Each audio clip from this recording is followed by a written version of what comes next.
Welcome back to Tied Up with the Morgans. Today, we're going on a little walk. It's 90 degrees right now. So I decided I wanted to, we take a walk almost daily in the woods. But the kids are napping right now, so I'm taking a longer walk. But what I'd like to do is do the full loop. Now the full loop, I haven't ever really done. So the full loop I'm talking about would be from our house over to Maple Grove, up the big hill here to the right. From there it'll be up towards the mini cabin, then it'll be down towards my grandma's and come out the bottom of her driveway, and then it'll go up behind her house, up through the orchard, down to the pond, up to my parents', and then from their house on the trail to our house. So I've been on those trails quite a bit, but I've never done, from where we live, done that full loop. So we're going to do that.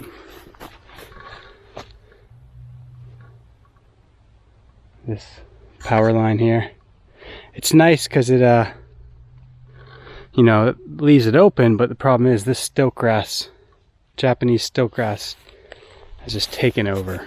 And it's all throughout Maple Grove, this whole piece of land, in this whole area, back to around in here it kind of starts. It's just very, very bad. You can see deer beds. Another one. Another one. There's a fawn. There's more over there. There. The thing about the stilt grass, it looks nice. It makes a nice, floor cover. It's soft. I have shorts on right now, so it's really soft. It doesn't, hurt you, but it just spreads far too fast. Can grow in, complete shade or full sun. It's just another invasive plant that should not be here. Along with this Japanese barberry. These are sold at nurseries. I don't know if they're still sold, but I know for a long time you could buy these, and people did, because they turn a nice red in the fall. But they are invasive. So on my watch, we're going to see how far this is. How far of a walk this is. So I am recording the walk, and we'll see how far it is. I'm not even going to pay attention to the time. It's going to take me a while, because I'm never really fast in the woods. I'm always, looking for new trees, things like that, new plants, identifying, learning. So it's not going to be fast by any means, but I don't want to make it fast either. I want to enjoy my time out here. But where we're at right now, this is Maple Grove. I'm sure you've seen it before. I call it that because it's just full of maple trees. Although here we do have a black cherry, but it's mostly maple. Another Japanese barberry. A couple young oaks.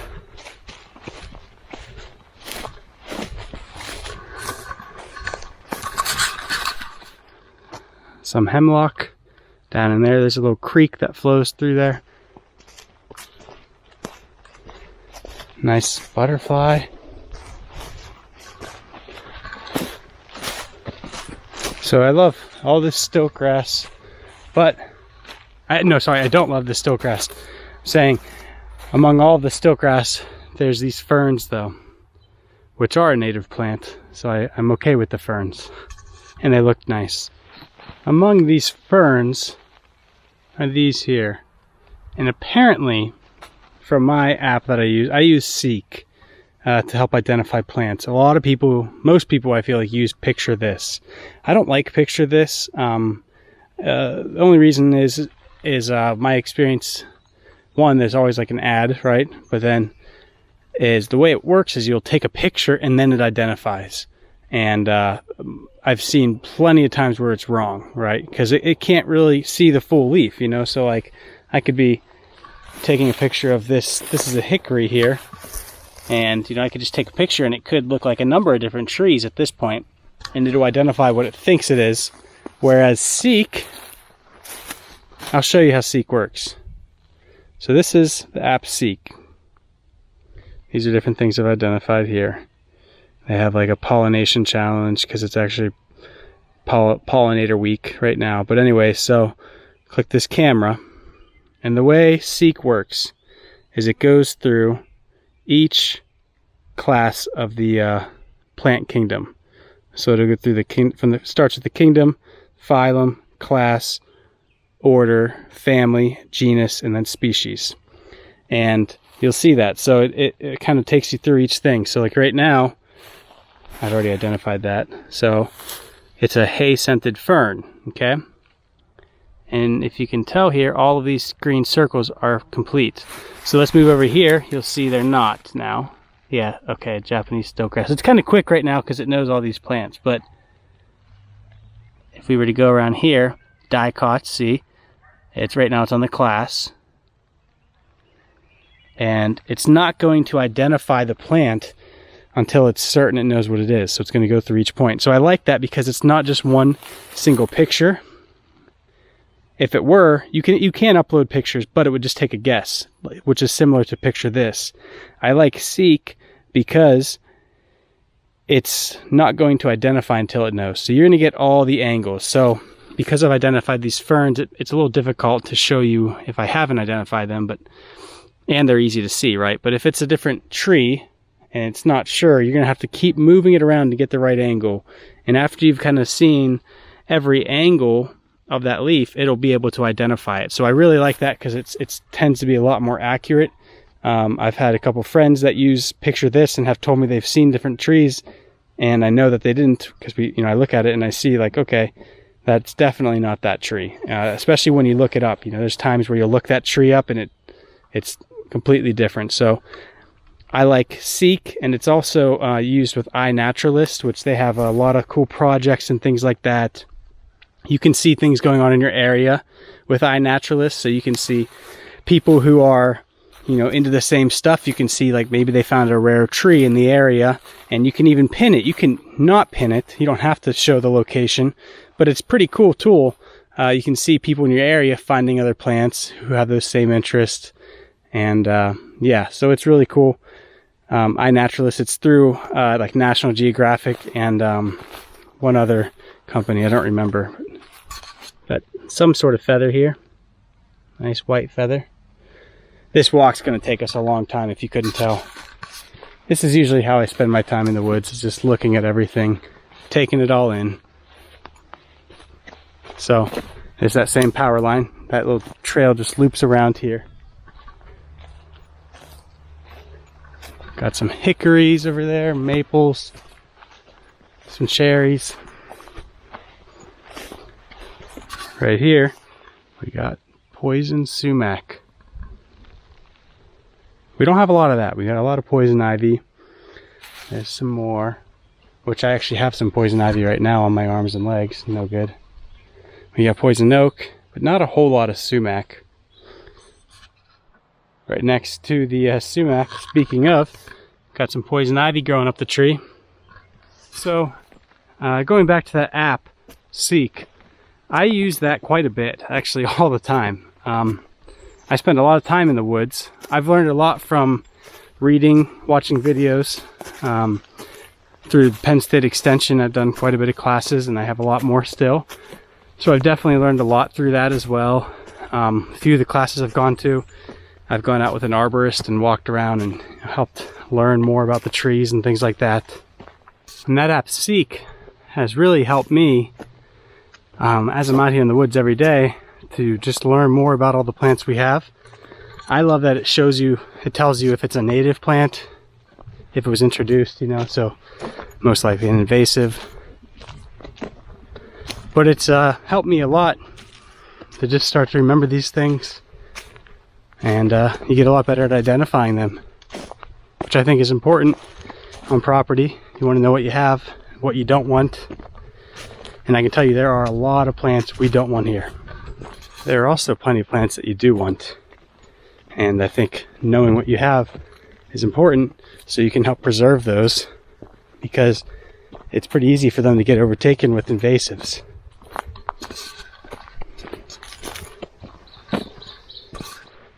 Trying to think of some trees that we definitely want to preserve. A lot of them reproduce quite easily on their own. Ones that aren't would be the elm trees. They kind of seem untouched here though, but the elm, there's a big issue with elm trees dying off. Along with the white ash, which we lost all of our white ash, but I've seen probably 30 in the last week. Like, you know, my height, some a little taller, so they're pretty young, which is a good sign. All right, we're at the mini cabin now.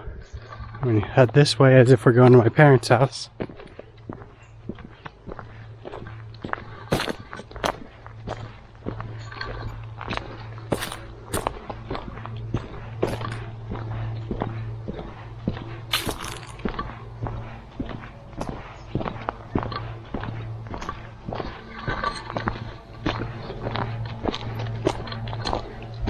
Take this trail over here though.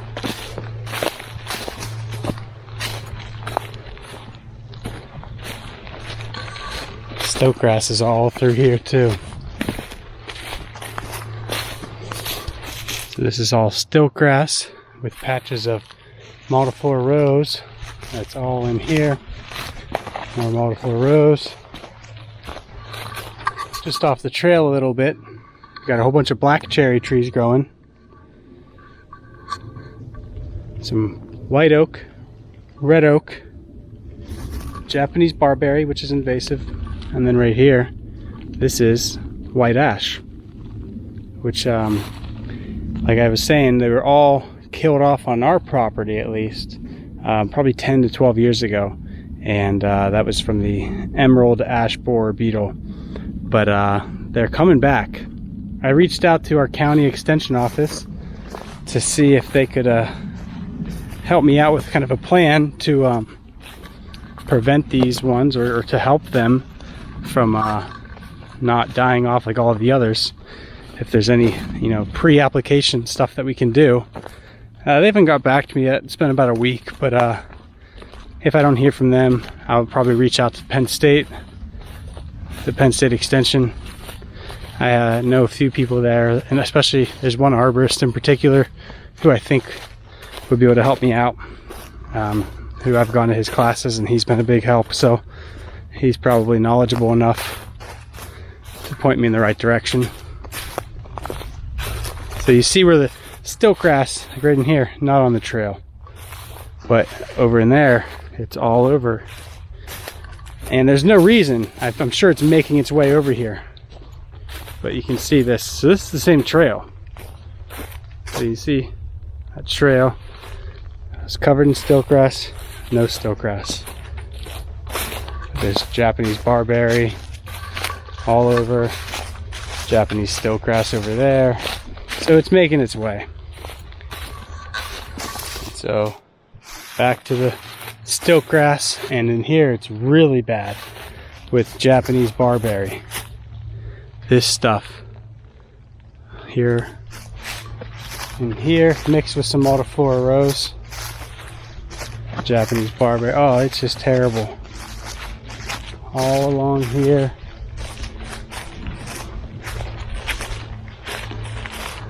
I think that's autumn olive. I can't really see from here, but that ugly mess. Multiflora rose. It's a shame. It's just so hard. Japanese barberry.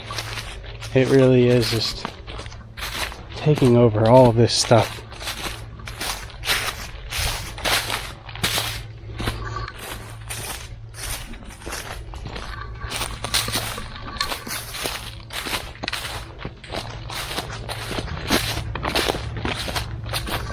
Look how thick this grapevine is here.